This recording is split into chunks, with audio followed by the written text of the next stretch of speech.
Headlines brought to you by Chitale बंधू.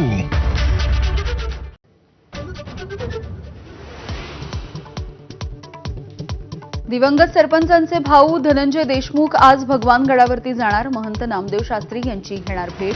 पुराव्यांची file सुद्धा सादर करणार.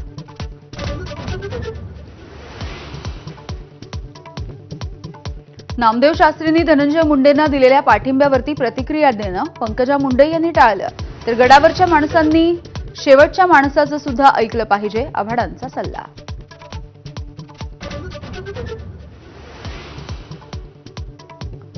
मस्साजोगमधील सरपंच देशमुख हत्या प्रकरणाच्या नंतर प्रशासन सतर्क. 1281 शस्त्र परवाने असलेल्या बीड जिल्ह्यामध्ये 183 शस्त्र परवाने रद्द. छाननीच्या नंतर आणखी 127 परवाने रद्द होणार. उद्धव ठाकरे, राज ठाकरे एकत्र येणार का याबाबत आजतागायत चर्चा. तक्रारीनंतर गुन्हा दाखल. बनावट कागदपत्र देणाऱ्या तिघांना अटक. मालेगावात 4000 बांगलादेशींनी जन्मदाखले मिळवल्याचा सोमय्यांचा आरोप.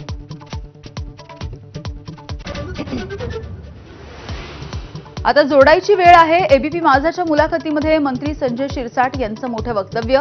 तर संधी मिळाल्यास ठाकरे आणि शिंदेंना एकत्र आणण्यासाठी करणार प्रयत्न, तर गद्दारांच्या सोबत जाणार नाही, अरविंद सावंत यांची टीका.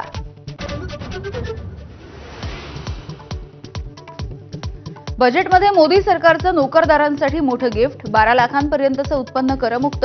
पुढच्या आठवड्यात नवं इन्कम टॅक्स विधेयक मांडणार.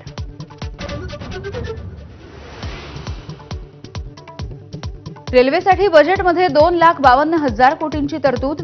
या वर्षात प्रवाशांच्या भेटीला 200 वंदे भारत, 100 अमृत भारत आणि 50 नमो भारत ट्रेन येणार. संपूर्ण विद्युतीकरणाचं लक्ष्य.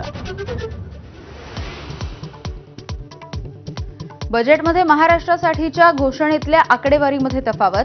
फडणवीस आणि अजित पवारांच्या आकडेवारीमध्ये साम्य नाही. मुंबई आणि पुणे मेट्रोचाही समावेश.